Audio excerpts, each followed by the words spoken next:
Porteira aberta, seja bem-vinda, bem-vindo ao podcast do Patrone, espaço para falar do agro com quem entende. Determinação. Para o nosso convidado de hoje, esse foi um dos principais combustíveis para transformar Mato Grosso em uma potência agropecuária. O catarinense, que formou-se técnico agrícola no Paraná, onde também iniciou a carreira profissional, mudou-se para o estado no fim dos anos 80 e não saiu mais daqui. O local escolhido foi Sinop, que naquela época era completamente diferente do polo regional que virou.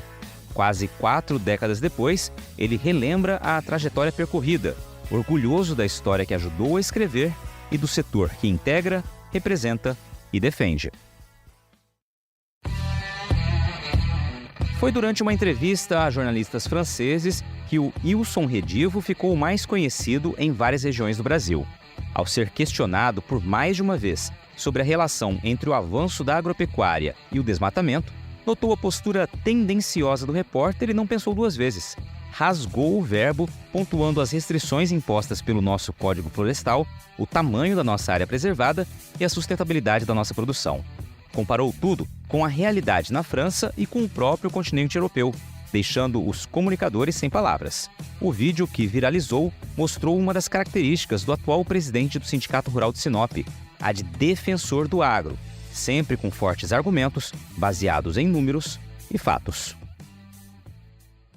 E o Som José Redivo, meu amigo de tantos anos, né? Um parceiro que eu sei que sempre nos atende, sempre está disposto a colaborar com a imprensa, sabe da importância disso e também é um grande defensor do agro. Seja bem-vindo ao podcast do Patrone. Estou aqui na tua casa, na tua terra, em Sinop, durante a Norte Show, nessa edição maravilhosa da feira, né? Viemos aqui pelo Canal Rural e claro que eu aproveitei também para gravar esse episódio do podcast contigo. Inclusive o pessoal que está nos ouvindo vai ouvir que está um barulho aqui no ambiente onde nós estamos, porque estamos em plena feira e é assim que funciona. Mas eu queria saber como é que você está. Seja bem-vindo ao podcast do Patrone, Redivo. Tudo bem? Patrone, obrigado. Boa tarde. É um prazer imenso estar contigo aqui. Eu fico muito feliz pelo convite. Para mim é uma grande honra ser entrevistado por você e a gente ter esse bate-papo descontraído. E espero que a gente consiga elevar ele num sentido de levar informações à população mato-grossense, à população brasileira. A gente sabe que o seu canal ele é assistido por muitas pessoas. Então, para mim é uma satisfação bastante imensa estar contigo aqui nessa tarde. Primeiro dia da Norte Show, bastante intensa, correria para todo lado, mas a gente está muito feliz por estar realizando e sendo coparticipante da realização desse evento. A Feira de Sinop, a Norte Show, ela já tem se consolidado como uma das maiores feiras do estado no Mato Grosso e esse motivo de bastante satisfação para nós. E é muito legal você falar da feira assim, né, com esse entusiasmo, esse orgulho. Acho que principalmente, eu me recordo da primeira edição da Norte Show, né, tive a honra de estar em todas as edições também participando aqui. E a gente percebe o quanto ela cresce a cada ano e o quanto relevante ela é realmente para a cidade. É uma cidade que cresce a passos largos, é um exemplo, Sinop, para todo o país, né? Uma referência para todo o país em termos de crescimento, de prospecção, de prosperidade. E a feira também ajuda a cumprir esse papel, né? Sinop é um polo regional, é a capital do Nortão, como é conhecida. Convergem para Sinop 38 municípios, mais ou menos, no entorno, no norte do Mato Grosso. É um polo educacional, um polo de assistência médica, um polo de prestação de serviço. E ela tem, assim, o crescimento de Sinop, ela está acima da curva, como as estatísticas têm demonstrado isso. A gente fica muito feliz pelo crescimento de Sinop e isso se deve à pujança do nosso setor, porque é ele que impulsiona o desenvolvimento dessa grande região do estado do Mato Grosso. Ele é impulsionado pelo agronegócio. E a gente tem visto que pelas cidades em que a agricultura tem se estabelecido e a agricultura é forte, as cidades crescem, atraem o comércio cresce e você gera outras cadeias produtivas que fazem com que a cidade se destaque no cenário nacional. E é isso que aconteceu em Sinop. Muito bem. Agora, Redivo, tradição aqui no podcast a gente conhecer um pouco mais da origem, da história de vida, né, do nosso convidado, da nossa convidada. E eu queria te perguntar também, né, como começa a tua história, se é natural de onde, como é que foi tua infância, né, e teu caminho até chegar em Mato Grosso. Eu sou natural de Caçador, Santa Catarina. Fui para São Lourenço do Oeste com 1 ano de idade, ainda criancinha, nenezinho. Lá em São Lourenço do Oeste, Santa Catarina também fiquei até meus 15 anos. Fui estudar no Colégio Agrícola em Ponta Grossa, Colégio Agrícola Augusto Ribas de Ponta Grossa.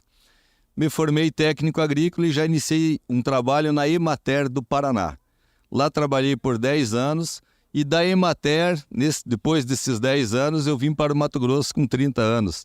Né? Vim para cá com 30 anos, 2 filhos pequenos, 2 e 3 anos de idade, e viemos para construir a nossa história de vida. Você escolheu ali o colégio agrícola, você já tinha, a família era de agricultores, de produtores rurais, como já vem do sangue essa paixão pelo campo, ou foi algo que foi a região e naturalmente você foi te levando a isso? Eu não sou filho de produtor rural, por incrível que pareça, não sou filho de produtor. Meus avós eram proprietários de terra em 2 vizinhos, Paraná, mas eu não sou filho de produtor, mas sempre tive apego e gosto. O meu irmão mais velho fez agronomia e foi ele que me arrastou por esse caminho.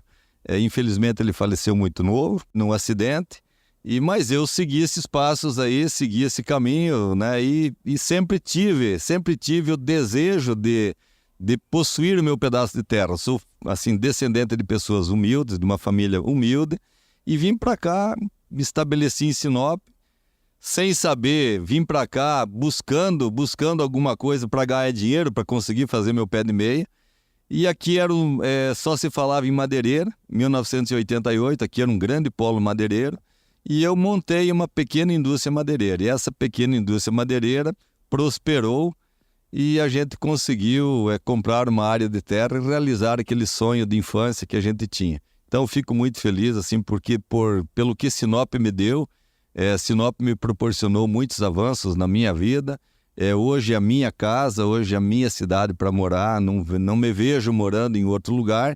Aqui eu tenho os meus amigos, a minha família, os meus companheiros de luta do dia a dia. E esse caminho me levou aí para, enquanto eu atuava no setor madeireiro, eu participei do Sindusmad, fui diretor do Sindusmad. Então, pela minha natureza, eu sempre fui envolvido nas questões sociais, sempre participei de todas as atividades sociais das cidades por onde eu passei, e aqui não seria diferente. Então, participei do Sindusmad como diretor. Quando eu parei a madeireira, migrei para a agricultura, já ingressei no Sindicato Rural de Sinop, e hoje eu estou no sindicato já no meu 2º mandato de presidente. Que maravilha, a gente vai falar bastante disso mais adiante, Redivo. Só para ficar aqui claro para quem está nos ouvindo, você falou que seus pais não eram produtores rurais, qual que era a atividade deles? O meu pai tinha uma indústria de artefatos de cimento e a minha mãe era professora. Que legal. A minha mãe era professora em São Lourenço do Oeste. E essa vinda para Sinop, né? Você veio para Mato Grosso direto para Sinop, foi em 88, se eu não me engano, 88. Que você mencionou. Por que Sinop? O que te trouxe para cá? O Mato Grosso já era muito falado no sul do país, né? Já era uma nova fronteira agrícola que se vislumbrava, então gerava uma expectativa nas pessoas de vir para cá em busca de se consolidar, de fazer o seu, sabe, de realizar os seus sonhos. Né? E aqui eu tinha amigos em Sinop, tinha pessoas em Sinop, foi o motivo que eu vim para cá.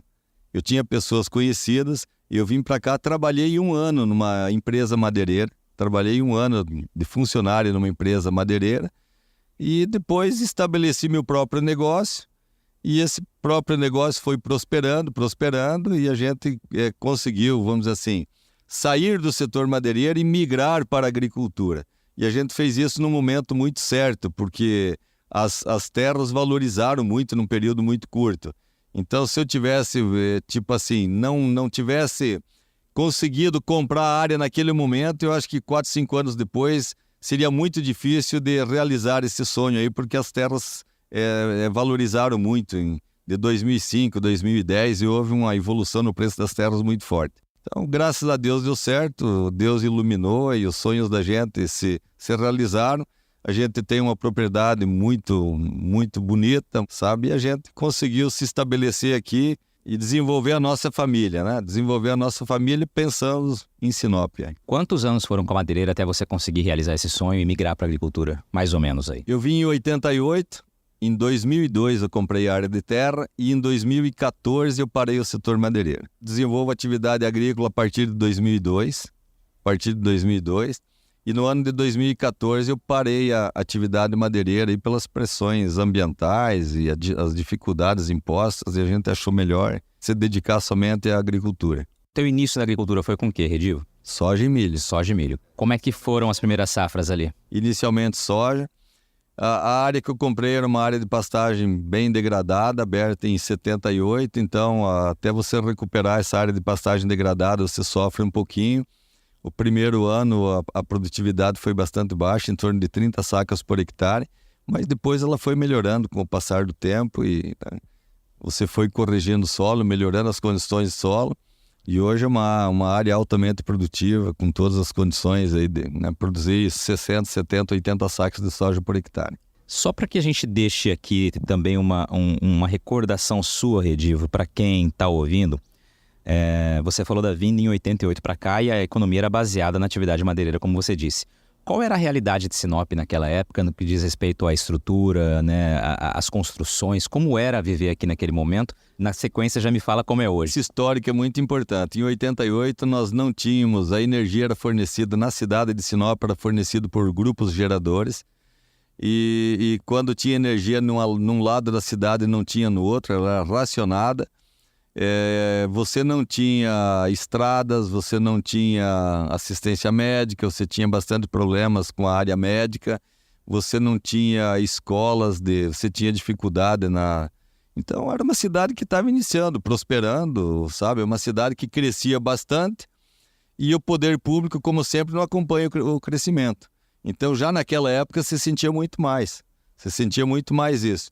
Não tinham voos, né, para fora era de ônibus, você frequentava o trecho de ônibus, existia o aeroporto, mas não tinha o voo diário, você não tinha essa facilidade que tem de locomoção, então tudo era mais difícil, né? Tudo era mais difícil. Mas também tinha as outras compensações, todos vieram para cá com a esperança de melhorar de vida, de crescer, de evoluir. Então se formava um grupo de amigos aí e a gente superava essas dificuldades.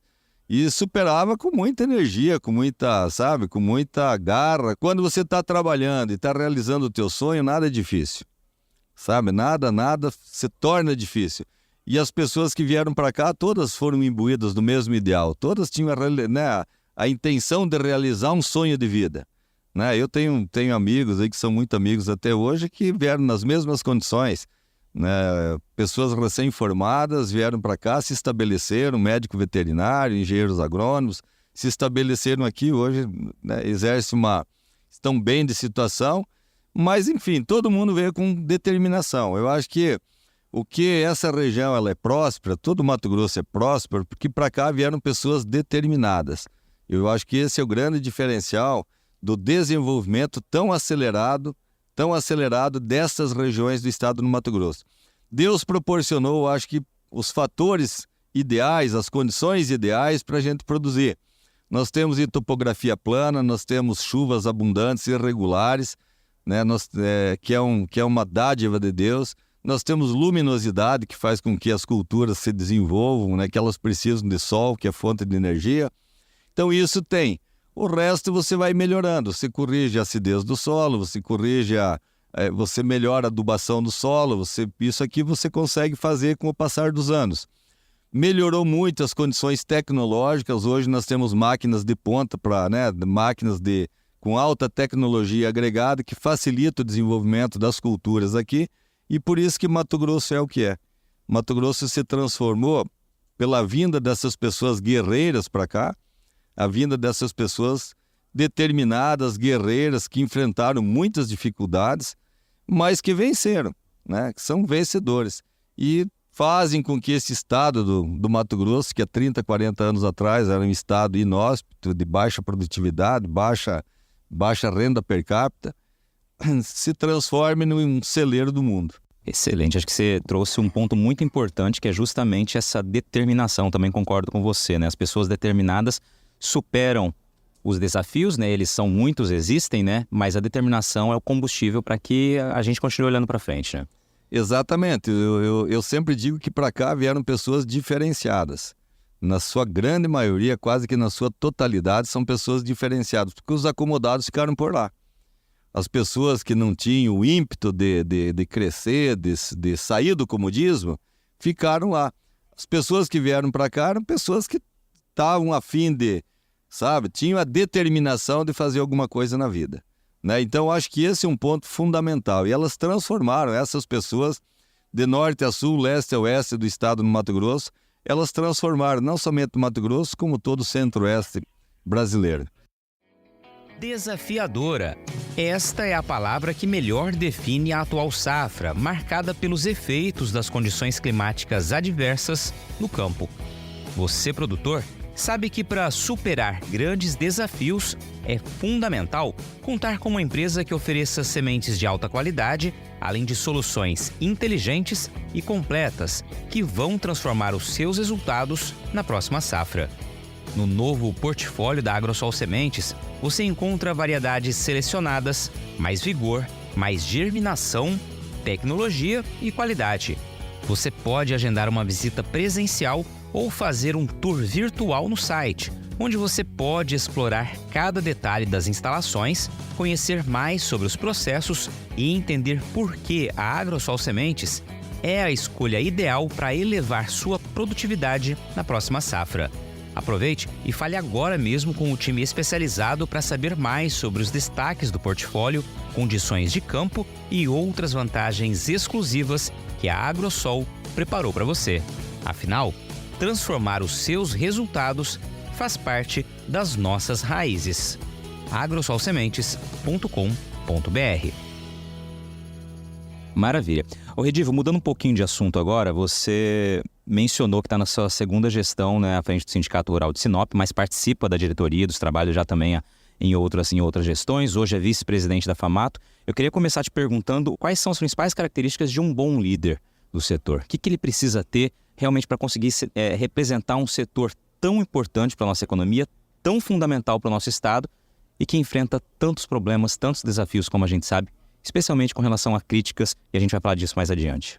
Que a liderança, eu penso para mim que você constrói liderança, mas ela é um pouco nata, sabe? É uma coisa da natureza do ser humano. Tem pessoas que são predestinadas para liderar, tem essa facilidade de conduzir outras pessoas, de ouvir, de ser ouvido, né? Eu acho que o líder tem que ouvir, ele tem que ouvir muito as pessoas que estão ao seu redor e ele tem que ser determinado também para exercer esse papel de liderança. Ele tem que se dispor, tem que tirar o seu tempo, tem que se doar, ele tem que ser ele tem que doar o seu tempo para resolver problemas que são inerentes, às vezes, à sua pessoa. Você está representando uma entidade, você representa o teu meio que vive, aquela entidade que você representa. Então, você é um doador da sua capacidade, digamos assim. A gente vai se moldando, né? A gente, quando exerce uma função, a minha de presidente do Sindicato Rural, a gente vai se moldando nessa atividade, nessa função. E cada dia vem novos desafios. E se você tiver perspicácia e você for perseverante, você aceita esses desafios e procura resolver. Se você é uma pessoa acomodada, o desafio continua, não é resolvido, então você não lidera, né? Você não lidera. Eu sempre fui de enfrentar os desafios, sempre fui eu me acho uma pessoa bem determinada, tenho muitos defeitos, como sabe, mas eu procuro me corrigir a cada dia, né? Procuro me corrigir a cada dia, seguir os bons exemplos. Eu acho que você não tem que inventar a roda já foi inventada há muitos anos, você tem que copiar a roda, aquilo que dá certo você tem que copiar dos outros, você tem que seguir os bons exemplos dos teus líderes que já passaram por aqui. Excelente. E aí, você falou em desafios que são muitos, eu queria que você me trouxesse quais são os principais desafios hoje regionais aqui. Vamos começar falando dos desafios regionais. Eu sei, evidentemente, acho que é importante falar, a questão logística é uma das grandes batalhas, a gente vê avanços, mas ainda tem um determinado projeto que todo mundo espera há muito tempo, né? Patrone, nós temos vários desafios, né? Eu acho que o nosso setor passa por vários desafios. Nós temos aí a reforma tributária sendo analisada, sendo discutida e votada. Nós temos as questões ambientais que falta muito para serem resolvidas ainda. Nós temos as questões de logística que atrapalham e tiram a rentabilidade do produtor, uma vez que nós utilizamos o modal mais caro de transporte de grãos, né, que é o modal rodoviário. Nós não temos uma ferrovia. O estado no Mato Grosso ele tem o tamanho de França e Alemanha junto. França e Alemanha têm 75 mil quilômetros de ferrovias, o Mato Grosso não tem 300, tem 250 quilômetros de ferrovias. Então vocês vejam quanto nós estamos atrasados ainda em termos de logística. As nossas hidrovias são pouco utilizadas, que é um outro modal dos mais baratos e mais eficientes e menos poluentes que a gente conhece. E então são gargalos que a gente tem que trabalhar para superar, né? Eu vejo assim que a iniciativa privada ela anda a passos acelerados, tudo que se faz da iniciativa privada anda muito rápido e tudo que se depende do governo anda um pouquinho mais devagar. Nós tivemos agora, e é bom que se diga quando se fala de governo, nós tivemos agora nessa gestão do atual governador Mauro Mendes avanços muito significativos e a gente tem que reconhecer isso, porque o Mato Grosso evoluiu muito em termos de logística, são quase 3.800 quilômetros de estradas estaduais que o nosso governador tem entregue em um ano, em 5 anos de governo. Então, ele tem feito mais do que muitos governadores que o antecederam. E isso são avanços, né? São avanços e que tem a participação do produtor, porque essas rodovias são feitas com recursos do FETAB, é o produtor ou as associações que pagam o projeto. Metade o governo entra com recursos de FETAB, a outra metade é feita com o produtor cotizando. Então o produtor tem pago isso, o setor produtivo, diga assim, tem pago isso, mas o setor produtivo não reclama quando o recurso é aplicado no fim que se destina. Nós sempre cobramos do governador do estado e dos governadores até que antecederam o Mauro Mendes, que os recursos do FETAB pagos pelo produtor para transformar a malha rodoviária do estado do Mato Grosso fosse aplicado nisso. E este governador tem feito exemplarmente isso aqui e a prova está aí que está transformando o estado do Mato Grosso, interligando todos os municípios com a rede de asfalto. Então nós estamos avançando. E isso a gente fica muito feliz quando você paga um tributo e esse tributo é aplicado de forma que vem em benefício da comunidade, em benefício da sociedade que participa desses recursos. Excelente. Aí, aproveitando esse gancho, Redivo, tem a questão também, a solução inovadora, a iniciativa inovadora, que foi o governo do estado assumir, né, por meio da MTPAR, a gestão da BR-163, né, e aí voltar a garantir aquele sonho de ver essa estrada fundamental duplicada. A BR-163 era um sonho de 20 anos, aí, a duplicação da BR-163. E este governador resolveu o impasse que tinha da Rota do Oeste, que estava cobrando os pedágios e fazendo uma operação tapa-buraco muito, muito mal e porcamente. O governador assumiu através do MTPAR, mas ele foi muito feliz nessa negociação de fazer com que privatizasse, né, passasse para o Estado, estadualizasse uma rodovia federal. Então, isso aqui eu acho que, eu imagino assim que foi uma negociação muito bem feita e tem que parabenizar a atitude do governador. Hoje nós já temos trechos aí os trechos do Gil para cá, 15, 17 quilômetros, que já estão duplicados, as duas pistas melhoradas, e nós temos a certeza que em 4, 5 anos a BR-163 estará duplicada até Sinop. Então, isso aqui são avanços que a sociedade só tem que agradecer a quem está realizando isso. Então, obrigado, governador de estado, obrigado, Mauro Mendes. Só para quem está nos ouvindo aqui, o Redivo não é puxa-saco não, viu? Ele já bateu de frente já várias vezes aí com o governador, é que realmente, como ele disse aqui, né? Quando é bem feito o serviço, a gente tem que reconhecer, e quando há avanços tem que realmente tirar o chapéu e enaltecer isso. Aí, Redivo, a gente fala da 163, e aí você, no meio da tua fala anterior, você comentou sobre a questão da ferrovia, quanto o Brasil e Mato Grosso, especialmente, tem poucos quilômetros de ferrovia. Nós temos o projeto da Ferrogrão, que é tão importante para cá e que não sai do papel por N fatores. Quero que você abra teu coração para falar sobre essa expectativa que não sai nunca do papel. Nós temos uma necessidade urgente de construir essa ferrovia. É urgente, urgentíssima, porque ela vai trazer o desenvolvimento para uma região muito forte. Não é só o produtor que vai ganhar com isso, a sociedade. Toda a sociedade vai ganhar com isso, porque você vai conseguir mexer nos custos de produção da principal atividade econômica do estado, que é a agricultura. Então, o mesmo vagão que vai levar soja e milho para Miritituba vai trazer fertilizante de Miritituba para cá. ele vai levar etanol de Sinop para Miritituba, ele vai trazer óleo diesel de lá para cá. Então vocês vejam que a sociedade como um todo ela vai ganhar com isso. E quando você baixa custos de produção, esses custos são repassados em benefício da sociedade como um todo. Você imagina aí se você deixasse de pagar aí 3, 4, 5 reais por saca de milho e de soja. Quantos milhões seriam injetados na economia desta grande região? Esses milhões injetados vão aquecer a engrenagem, vão aquecer a economia, o comércio, as indústrias, trazer novas indústrias, novos comércios, enfim. Ele vai aquecer a economia local. E a economia é uma engrenagem. Então ele vai colocar mais dentinhos nessa engrenagem. Ela vai fazer com que essa engrenagem trabalhe lubrificada. E é isso que nós precisamos.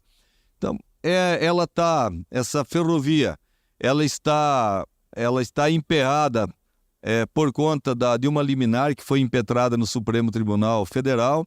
O ministro Alexandre de Moraes não julgou até hoje essa liminar e a gente assim pede encarecidamente que isso seja analisado com carinho, porque ela vai trazer grandes benefícios sociais e econômicos e ambientais.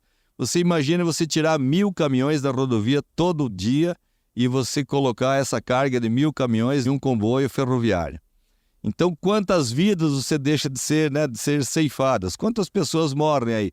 Eu não tenho essa estatística para passar, mas morrem muitas pessoas de acidentes aí nesse trecho da rodovia 163. Então, são vidas que não são ceifadas, que são poupadas, vidas que serão poupadas por conta da ferrovia. Questão ambiental, é indiscutível que só teremos ganhos ambientais. E a outra coisa que nessa extensão é 933 quilômetros de ferrovia. A grande maioria dessa extensão ela passa na área desafetada, que é na área de domínio da BR-163. A ferrovia vai margear a BR-163. Então essa área já está desafetada ambientalmente.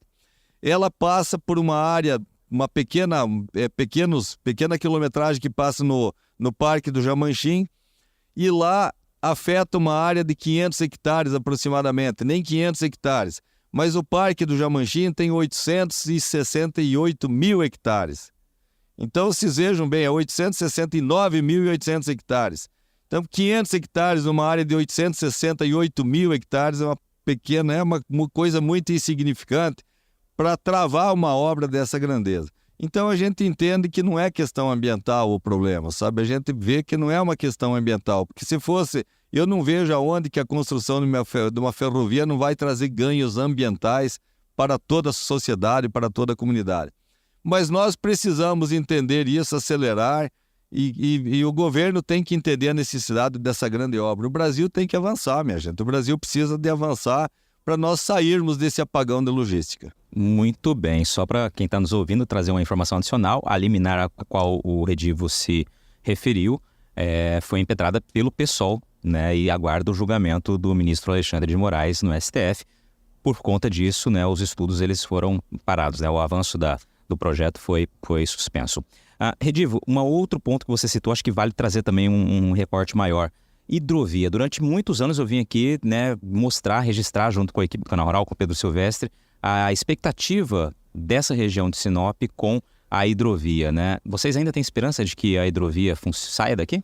A hidrovia do Rio Telespires, ela foi muito prejudicada pela construção das usinas, né, que não foram feitas eclusas. Então se construíram 5 usinas no Rio Telespires, mas não foram feitas as eclusas junto com essas usinas. Então hoje dificultou bastante isso. Então eu digo assim que está um sonho bem distante de você pensar na hidrovia Telespires-Tapajós como nós sonhávamos há um tempo atrás. Eu digo, acho que a Ferrogrão hoje é o nosso sonho mais premente, mais palpável, né? E é nisso que nós precisamos concentrar esforços nisso. Não adianta a gente dar tiro para todo lado que você não acerta em passarinho nenhum.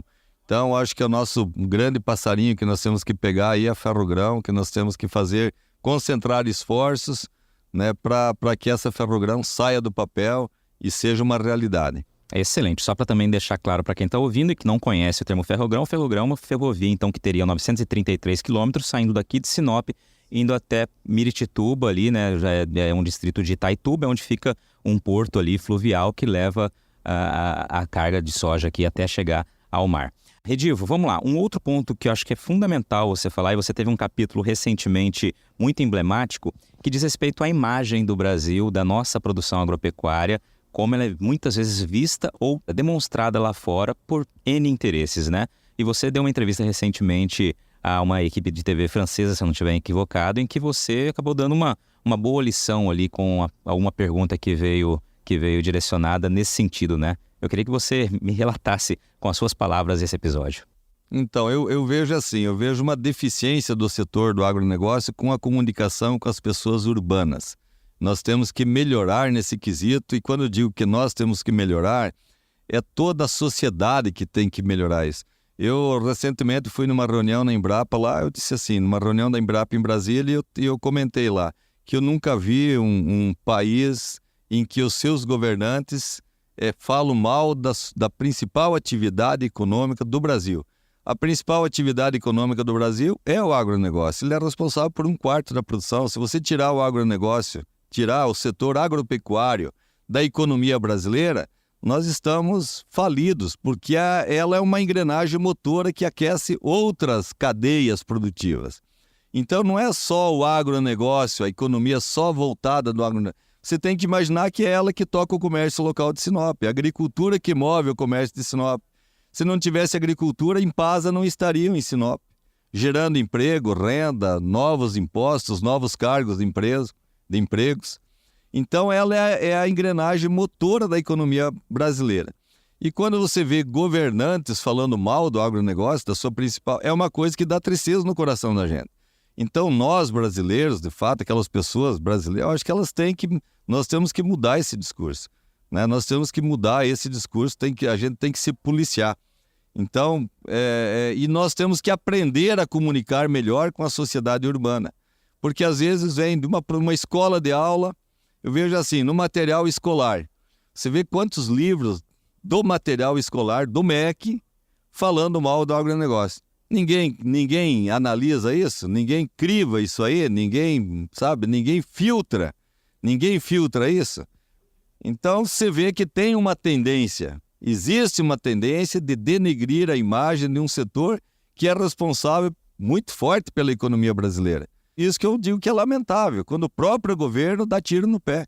Próprios órgãos do governo, pessoas de dentro do governo, pessoas responsáveis, que deveriam enaltecer e falar bem daquilo que nós temos de melhor, são as pessoas que tentam prejudicar por algum interesse, porque ninguém faz nada sem ter interesse.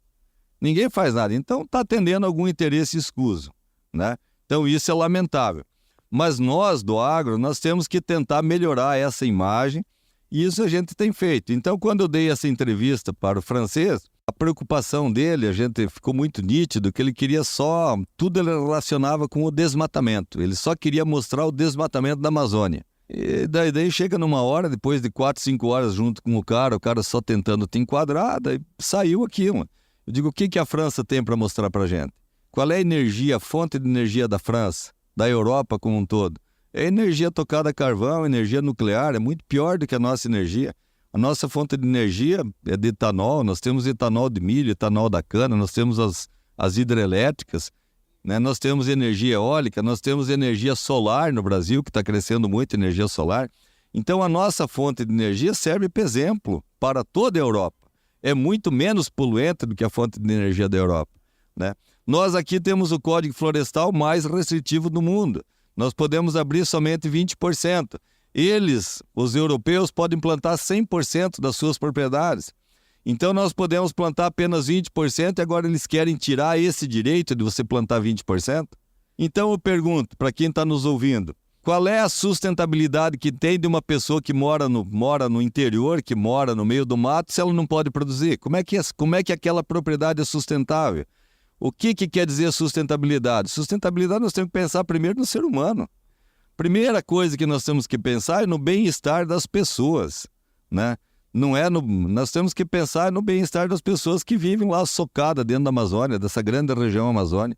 Agora você proibir o direito de abrir apenas 20%, em detrimento de outros países que não dão exemplo nenhum em sustentabilidade, né? Quem é que está preocupado em reduzir as emissões de carbono aí, dos grandes países aí, né? Quem são os maiores poluentes? É China, Estados Unidos, a gente sabe disso, e a Europa. Não é o Brasil o grande poluente, o grande emissor dele. Então nós damos exemplo de sustentabilidade. O Mato Grosso tem 61% dos seus biomas preservados, 61%. Agora é bom que se diga e que se frise que destes 61%, 41% são preservados pelos produtores. Quem é que tem esse ativo ambiental, para dar de exemplo? Quem é que tem esse ativo que preserva 41% de todo o território mato-grossense na sua propriedade sem ganhar nada por isso?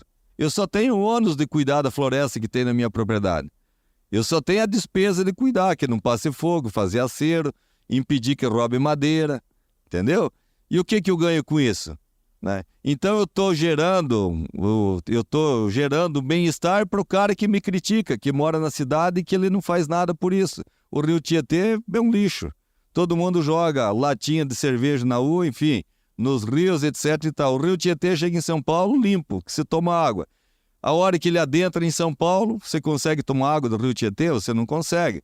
Então quem é que é o poluidor? É o homem do campo ou é o homem da cidade? Aonde que está a maior concentração de veículos, né, urbanos? São nas cidades, nas grandes cidades. Quem são os maiores poluentes? Então acho que essas coisas a gente tem que pensar, e nós não podemos jogar para um setor que tanto contribui para o desenvolvimento do Brasil, você jogar essa pecha de que nós estamos desmatando. Você não produz nada sem desmatar. Nós somos contra o desmate ilegal. Isso é bom que se coloque e se frise. Nós somos contrários ao desmate ilegal. Veementemente contrários ao desmate ilegal. Agora, cercear, tirar o direito do produtor de abrir os 20% que ele tem, apenas os 20% da sua propriedade, sendo que ele tem a responsabilidade de preservar os outros 80%, eu acho que isso é uma grande injustiça que está sendo pregado para o setor. Excelente. Esse posicionamento do Redivo, nessa mesma toada, ele deu em resposta a essa equipe francesa, como ele mencionou, viralizou justamente por conta desse confronto. Vou utilizar essa palavra aqui, acho que é até um pouco pesada, mas por mostrar essa verdade, né, esse ponto de vista que muitas vezes não é levado em consideração. Agora, uma pausa rápida no bate-papo para falar do nosso novo parceiro, que escolheu o podcast do Patrone para dar um recado especial para quem vive o agronegócio. Afinal, quem é do agro precisa conhecer o Ginkgo Cidade Jardim. Com lotes a partir de 1.500 metros quadrados, o condomínio de alto padrão tem equipamentos exclusivos, centro equestre, capela ecumênica, mais de 18 quilômetros de circuito de caminhada e ciclovia e, olha, gente, mais de 10 lagos e mais de 3 milhões de metros quadrados de área verde. É isso mesmo, são mais de 10 lagos espalhados por todo o empreendimento e mais de 3 milhões de metros quadrados de área verde. Ginkgo Cidade Jardim. Viva a maior das experiências no maior ginkgo da história. Acesse ginkgourbanismo.com.br e saiba mais. Ginkgo. Você está ouvindo o podcast do Patrone. Agroinformação com quem entende.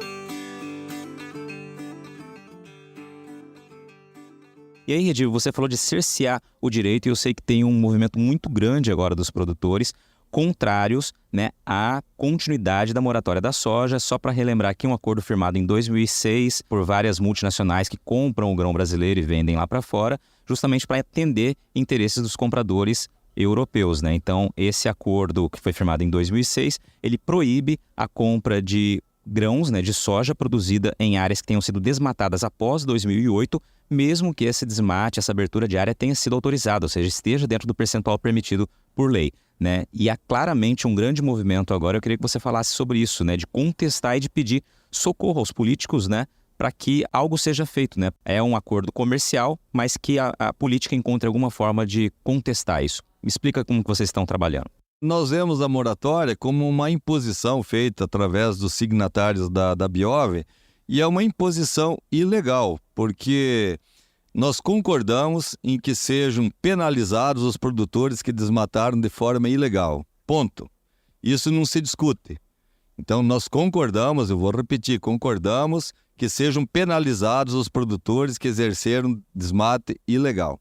Mas aquele produtor que está dentro da legalidade, que abriu depois de 2008, os seus 20% da sua propriedade ou até 20% da sua propriedade dentro da legalidade, ele não pode ser penalizado, jamais ele pode ser penalizado.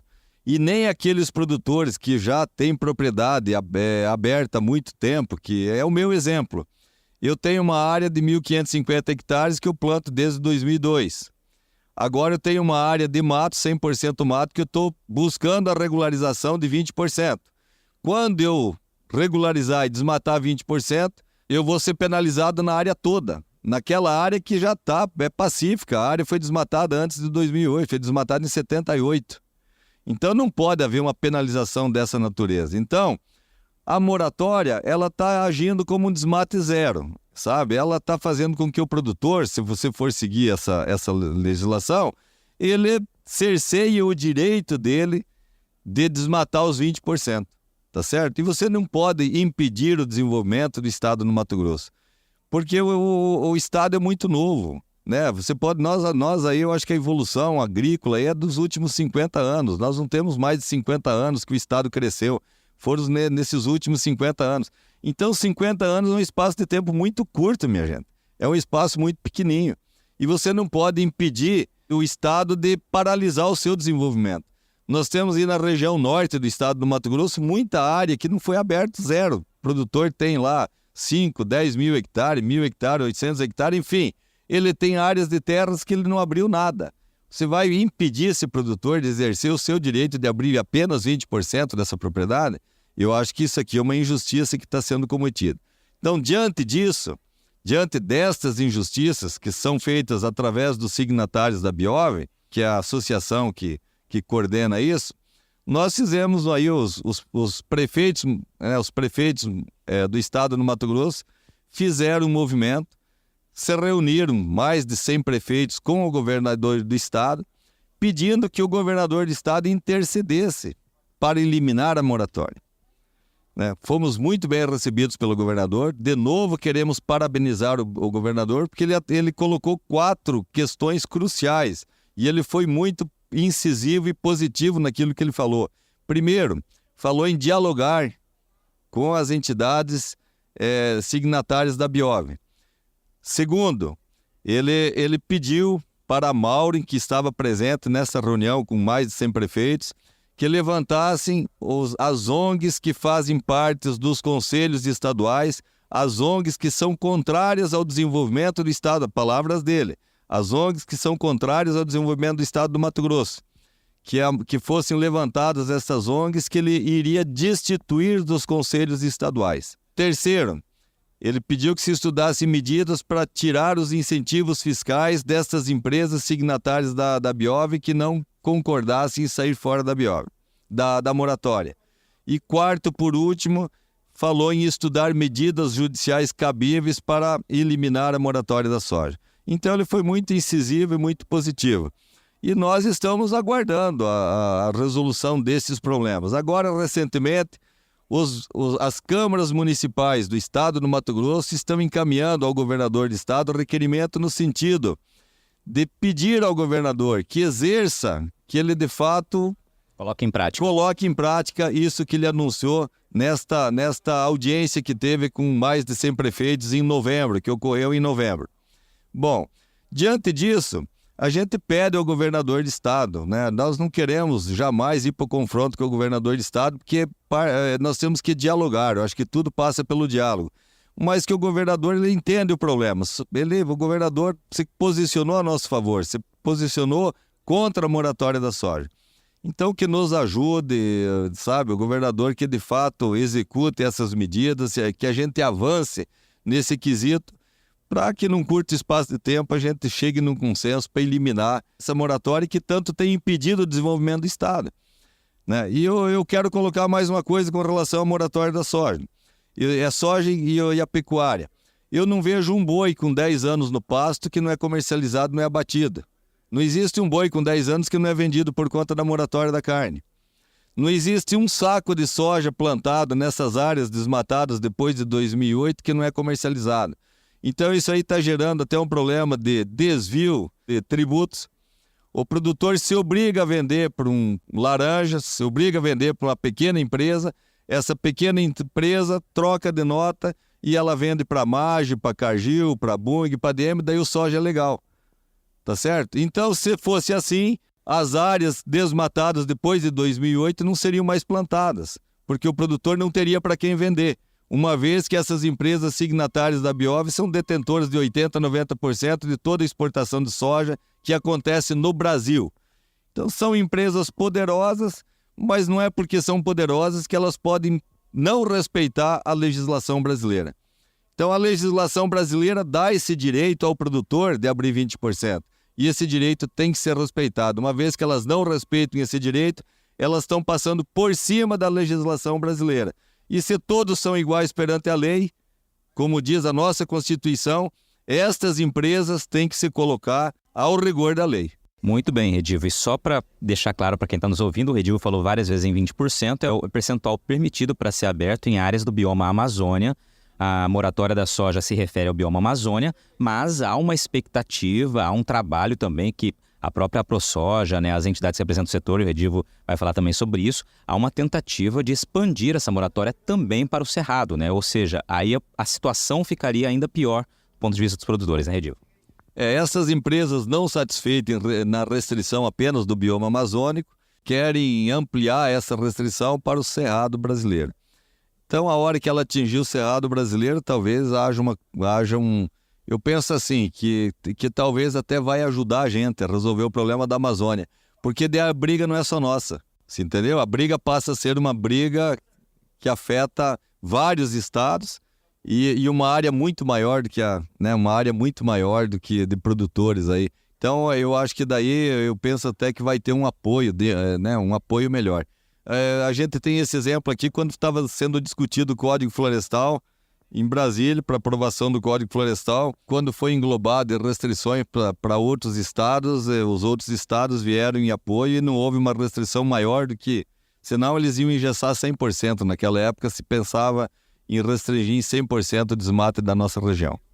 Maravilha. Redivo, vamos caminhando para o fim aqui. Tem uma reta final aqui do episódio que eu pergunto sempre ao convidado é o seguinte: qual aquela pergunta que o Redivo gostaria de responder um dia que ainda não foi feita? O que você gostaria que te perguntassem um dia na tua vida que fala, olha, ainda não me perguntaram, um dia eu quero poder responder isso? Essa é a hora de se abrir teu coração aqui mais uma vez. A pergunta que eu faço a todos os dirigentes desta nação. O porquê de não construir a Ferrogrão, sabe? O porquê que essa ferrovia está travada. Se ela traz tantos ganhos ambientais, ela traz tantos benefícios para uma população tão grande, para uma região que contribui tanto com a economia brasileira. Então a pergunta que eu deixo é por que a Ferrogrão não sai? Por que ela não sai do papel? Agora eu queria uma pergunta que fizessem a você, que você gostaria de responder. O que você gostaria de falar e que ainda não teve oportunidade que alguém te perguntasse?